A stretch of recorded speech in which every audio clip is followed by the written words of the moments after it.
So the 4th South bike lane has been open for a few months now, and despite a few teething troubles, it's actually been really useful.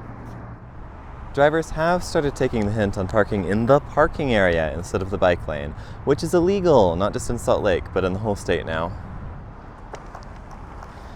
The city has installed a couple of singular yellow flex posts at the end of the bike lane, which stand strong, defending it against drivers who thought weaving over at high speed for a right turn was remotely a good idea.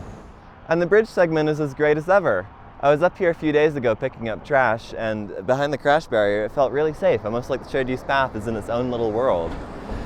I did, however, learn through the grapevine that this barrier is not actually attached to the bridge. However, apparently engineering did the calculations and it would only move about 7 feet in worst case crash, so I guess I'd be fine. If you missed the Red Line's initial video or SLC Television's ribbon cutting, this bike path was originally devised as a quick build solution to bridge, literally, the city's long-standing east-west divide. The need is a safe, family-friendly active transportation link, grade separated through both the Union Pacific Main Line and Interstate 15. And 4th South is one of the only places with existing grade separations across both. With a seal coat over the asphalt, new stripes, and small concrete works, the city implemented a protected on-street bike path from 2nd West to 5th West and a fully separated multi-use path from 5th West to 9th West on a snug budget and with minimal impact. I cannot understate the transportation utility of this new path.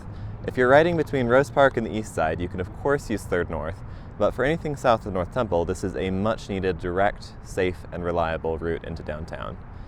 The city has linked 4th South into the rest of the bike network with connections south at 3rd West, north at 2nd West, and a 1-block jog to go further east on 3rd South. Really, the main thing lacking on the east side is safe and, if I may, obvious connections into the Gateway and Granary areas. 6th West, the classic cut-through, isn't much help as it requires weaving back under the Viaduct, so the city might look to an eventual green loop build-out on or over 5th West and a Trax Orange Line adjacent facility on 4th West. Right now, though, both 4th and 5th West are in pretty sore shape, with speedy freeway feeder traffic sharing lanes with bicyclists, as well as the barricaded-off crosswalks at 5th West and 6th South. On the west side, the path is anchored by a new green bike station, helped along by these split Bicycle version 3 docks. However, the transition to the existing 2-way buffered lanes continuing west is clunky at best. Westbound riders are meant to sit in this turn box where they might, or will, be buzzed by right turn on red traffic, and eastbound riders share a wildly ambiguous combined bike lane right turn space with cars. Even worse, folks wishing to go south from here on safe routes, like 10th West or the Jordan River, must either cross the street twice or ride on the narrow sidewalk for half a block. To the city's credit, they had originally planned to redesign this intersection, but doing so would have triggered a stoplight replacement and blown the budget. We can only hope that it will be redone as part of 9th West, perhaps including a half-block extension of the 2-way bike path down to Post Street. All in all, a great project and a great addition to Salt Lake City's bike network. In the next video, we'll cover the extension of and all the other changes to 3rd West. There's a lot of new signage, and we hope to see you riding out there. Credits.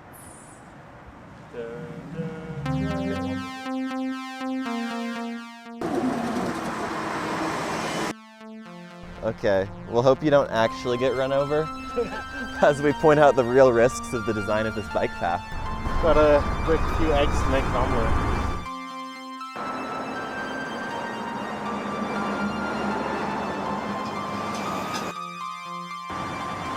Should I take the sunglasses off? I think they look good with the helmet. They look like you're ready to go. I am.